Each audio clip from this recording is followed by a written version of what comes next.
এটা খুব গুরুত্বপূর্ণ কথা, আমি সবার সাথে বলবো না, সবাই আসুক আবার বলতে পারবো। 4টে কোয়ার্ড বোর্ডে লিখে দেখাতাম। 4টে কোয়ার্ডেন্ট মানে আমাদের 4টে কোয়ালিটি মানুষের পরিচয়, তার উপরে আমাদের আর্থিক অবস্থা আমরা ওঠানামা করি। এরকম বলি, এটা আপনার বড় বড় যারা ইনভেস্টর তাদের কথা, আমার কথা নয়। যেমন বড় বড় ইনভেস্টরদের মধ্যে রয়েছে রবার্ট কিওসকি, খুব ভালো ইনভেস্টর, যাকে আমরা দেখতে পাই, যিনি এখনও আছেন। তিনি একটা বইয়ের অথর, অনেকগুলো বই যা লিখেছেন ইনভেস্টিং বিষয়ে। উনি ইনভেস্টমেন্ট করেন এখন, তিনি সবথেকে মানে সোনার খাদান আছে, সোনার খাদান কেনা আছে, ওয়ারেন বাফেট ছিলেন। তো সেই সূত্রে আমি আপনাদের বলে রাখি যে এখান থেকে ইনভেস্টমেন্ট যারা করেন তাদেরকে ইনভেস্টর বলে। আমি শুরু করি, ই ফর এমপ্লয়। প্রথম স্টেজ এমপ্লয় মানে আমরা আমাদের যত ক্যারিকুলাম মানে সে যা কাজ জানি, আমরা হাতের কাজ জানি, যেটা শিখেছি, সেটাকে ইনভেস্ট করে 8 ঘন্টা 12 ঘন্টা কোথাও দিয়ে তার বিনিময়ে পয়সা ইনকাম করি, সেটাকে আমরা এমপ্লয় বলছি। এমপ্লয় ইনকাম কত? আমি 8 ঘন্টা 12 ঘন্টা আমার সময়টা যেভাবে রেখেছি, আমি সেই সময়টা করে পয়সা ইনকাম করি। তার দ্বারা আমি পারবো না, যদি আজকে আমার শরীরটা বসে যায়, আমার ইনকাম শরীর থেকে হলো না, তাহলে কম ইনকাম এমপ্লয়। তারপরে self employ, as for self employ, ডাক্তার, যারা সেলফ এমপ্লয় মানে আমি ডক্টর, আমি অপারেশন করতে পারি, আমার এক্সট্রা ক্যারিকুলাম বড়, শিক্ষিত আমি উকিল, আমি কেস লড়তে পারি, আমি নেতা, আমি সমাজের সেবা করি, প্রত্যেকের মাইনে নয়, ওরা কিন্তু যতটুকু কাজ করে তার বিনিময়ে পয়সা।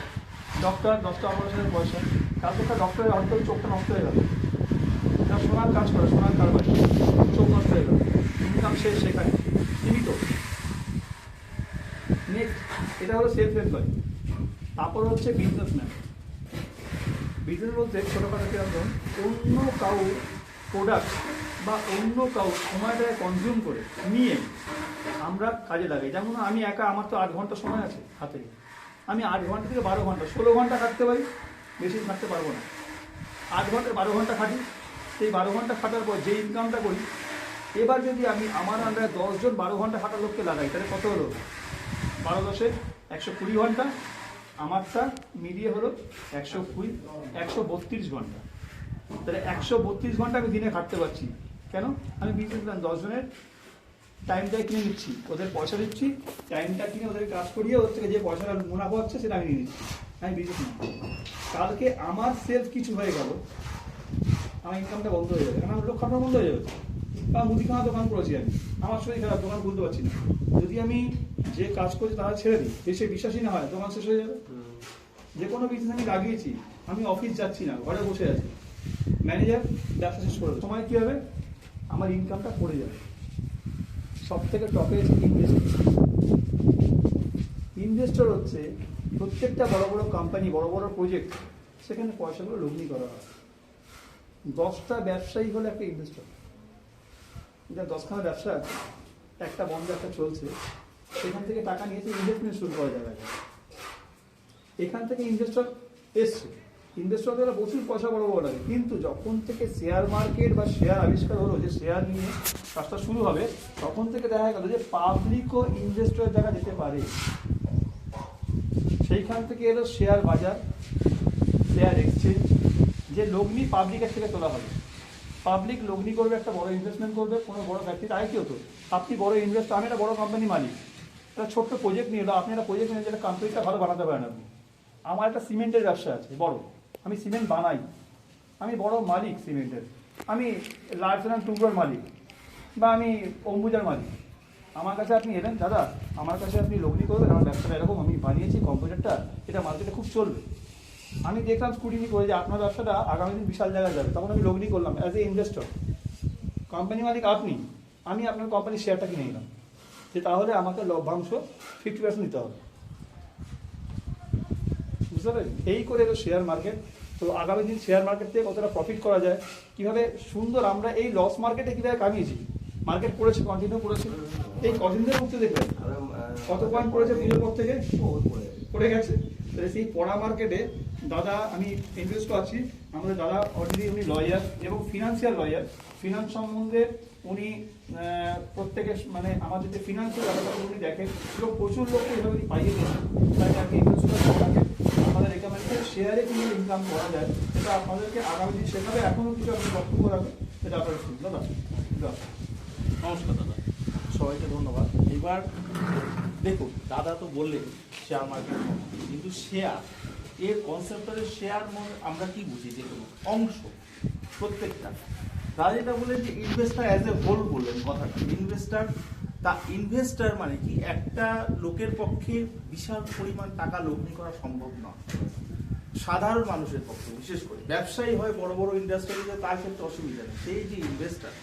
কিন্তু এই সাধারণ মানুষের সুবিধার্থে শেয়ার মার্কেটের স্থাপনা, এটার ইতিহাস হচ্ছে অনেক পুরনো। 1800 শতকে আমেরিকায় প্রথম আসে, তার পরবর্তীকালে ভারতে তখন ব্রিটিশ শাসন জানেন, তখন থেকে 1800 শতকের শেষ থেকে সবচেয়ে পুরনো এক্সচেঞ্জ হচ্ছে আমাদের সর্বপ্রথম বম্বে স্টক এক্সচেঞ্জ, এটাকে বিএসসি আমরা বলি। এই বম্বে স্টক এক্সচেঞ্জ প্রথম চালু হয়। তারপরে এই বম্বে স্টক এক্সচেঞ্জ থেকে দীর্ঘদিন চলার পর 100-120 বছর পর 1980 সালে যখন এই হর্ষদ মেহতার নাম শুনেছেন হয়তো স্টক মার্কেটে, যে হর্ষদ মেহতা একসময় প্রচুর টাকা বিভিন্নভাবে লগ্নি করে তারপরে মুনাফা করেছিল এবং লস খেয়েও বিভিন্ন জেল খেটে অনেক কিছু হয়েছিল। সেই সময় স্ক্যাম হতো, অনেক স্ক্যাম এটাকে বলা। এইটি একটা সিরিয়ালও বেরিয়েছিল, স্ক্যাম 420 দেখুন একটা বেরিয়েছিল। তা সুতরাং তখন কিন্তু স্বচ্ছতা ছিল না।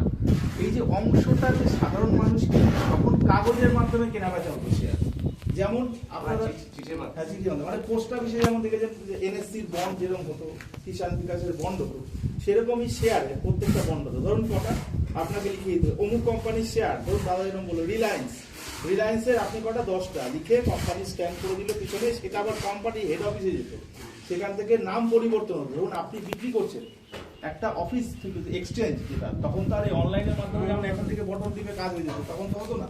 তখন সেটা অফিস জানতো কি করে যে আপনি ওই অংশের মালিকানা পরিবর্তন। ধরুন কার্তিকদার কাছে শেয়ারটা ছিল, ওই কাগজের শেয়ারটা সেইখান থেকে আপনার হাতে হস্তান্তর হবে, সেটা জানবি। সেটা এক্সচেঞ্জে কিনলো, কিন্তু এক্সচেঞ্জ তো যতক্ষণ না কোম্পানি আপনাকে কনফার্মেশন দেবে, ওর রেজিস্টার হয়, সেই রেজিস্টার বা বুক যেটাকে আমরা বলি, সেই রেজিস্টারে যে ওনার নাম কেটে আপনার নামটা হলো ওই ডিস্টিংটিভ নাম্বার, ধরুন একটা সার্টিফিকেট নাম্বার আছে, এবার ওই সার্টিফিকেট নাম্বার এগেনস্টে আপনি যে মালিক এখন বর্তমানে, সেইটা ওই কোম্পানির খাতায় রেকর্ড থাকে। তা সেই জিনিসটা করতে গেলে সময় সাপেক্ষ ব্যাপার ছিল, তার মধ্যে অনেক জাল জুয়া চুরির ব্যাপার ছিল। কেন কি হতো, ওই একজনের নামে পিছনে এন্ডোর্সমেন্ট স্ট্যাম্প মেরে বিক্রি করে দিত, আসল মালিক দেখা যাচ্ছে 10 হাত বদল হতো। সেও আসবে আস্তে আস্তে, সেই শাড়িতে আসতে পারবে না, বা মানুষের সাধারণ মানুষের মনে ভয় ঢুকে যাবে যে এটা তো একটা জুয়া, যে টাকা লাগালে আমি লস হবে। বাট এটা কিন্তু কোনো জুয়ার ব্যাপার না, আগেও ছিল না, এখনো না। কিন্তু কিছু অসাধু ব্যবসায়ী তখন তাদের মুনাফার জন্য তাদের পুঁজির জোর লাগিয়ে কোনো ভালো কোম্পানিকেও শেয়ারকে ফেলে দিত, ডাউন করে দিত। তো এই সমস্তকে বলে ইনসাইডার ট্রেডিং। মানে ধরুন কোনো খবর, কোম্পানির ভালো খবর, কিন্তু তার সত্ত্বেও শেয়ার করছে। তা এই সমস্তগুলো আগে প্রচুর পরিমাণ হতো, কিন্তু এখন এই জিনিসগুলো সেবি কাট করেছে। এই সমস্তগুলোর জন্যই অনলাইনে আমাদের আসল এনএসসি, এটাকে বলে ন্যাশনাল স্টক এক্সচেঞ্জ। তাহলে প্রথম হলো আমাদের পুরনো বম্বে স্টক এক্সচেঞ্জ, তারপরে আমাদের ন্যাশনাল স্টক এক্সচেঞ্জ। তা এই ন্যাশনাল স্টক এক্সচেঞ্জ আসার পর প্রথমেই অনলাইন ছিল না, তখনও ওদের কাগজের মাধ্যমেই হতো। কিন্তু 90-এর দশকে এই স্ক্যামগুলো যখন আরো বাড়তে থাকলো, তখন অনলাইন সিস্টেমটা চালু হলো, এবং তখন নতুন একটা অ্যাকাউন্টের মতো সিস্টেম হলো, যে কোনো কাগজ কলমে আমার শেয়ার থাকবে না, কাগজ কলমে কোনো শেয়ার থাকবে না, থাকবে কোথায়, অনলাইন ট্রানজাকশনের মাধ্যমে। তখন তো মোবাইল এরকম ছিল না, কম্পিউটারের মাধ্যমে লগ ইন থাকতো, কাগজের প্রিন্ট বেরোতো যে আমার কি হোল্ডিং আছে, ব্যাংকের পাসবইয়ের মতো সিস্টেম আসলো। কি সিস্টেম আসলো, দুটো অ্যাকাউন্ট শেয়ার করতে গেলে দুটো অ্যাকাউন্ট মাস্ট, একটা হচ্ছে ডিম্যাট অ্যাকাউন্ট, একটা হচ্ছে ট্রেডিং অ্যাকাউন্ট। যে কোনো শেয়ার করতে গেলে দুটো অ্যাকাউন্ট ওপেন হয়।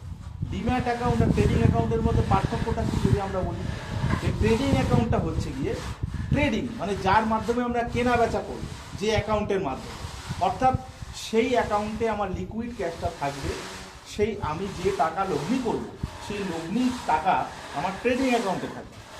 এবার সেই ট্রেডিং অ্যাকাউন্টের মাধ্যমে আমি যে শেয়ারটা মনে করব, সেটা অ্যাডভাইস পেয়ে হোক, এবার সেটা যার যার উপর নির্ভর করবে। কেউ নিজে ইনভেস্টার যারা হয়, অনেকে উচ্চশিক্ষিত, তারা সেভাবে নিজেরা কেনে। তো সবার পক্ষে সম্ভব না সেই কোন কোম্পানির শেয়ার আমি কিনবো, সে অন্ধকারে হাঁটতে পারি, সম্ভব না।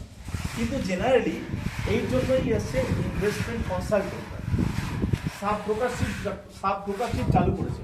সেই সাব ব্রোকারশিপ মানে কি, ধরুন আপনি যে শেয়ারগুলো কেনাবেচা করবেন, ডাইরেক্ট এনএসসি থেকে তো কিনতে পারবেন না, তার জন্য কিছু সংস্থা, যেমন যাদের বলা হয় ব্রোকার, এরকম কিছু সংস্থাদের নিযুক্ত করলো যে তোমরা আমাদের আন্ডারে নিবন্ধিত করো। নিবন্ধিত হওয়া মানে কোন, এই যে ধরুন প্রচুর নাম শুনছেন, এই যে এখন বর্তমান মোবাইলে যে জিরো তাই এই নতুন আমাদের যে বিল্ডিং রয়েছে না, যে বিল্ডিংটা ট্র্যাডিশনাল ব্রোকার, তারা মতিলাল ওসমান, কার্ডি, শেয়ার খান বলুন, বা আমরা যে কোম্পানির সাথে কাজ করি আরকে গ্লোবাল, এরা হচ্ছে অনেক পুরনো, বহু পুরনো কোম্পানি। এরা প্রথম যখন ওই অনলাইন সিস্টেম চালু হলো, এরা সেই কোম্পানির আন্ডারে নিযুক্ত হলো, তাদের মাধ্যমেই অ্যাকাউন্ট ওপেন।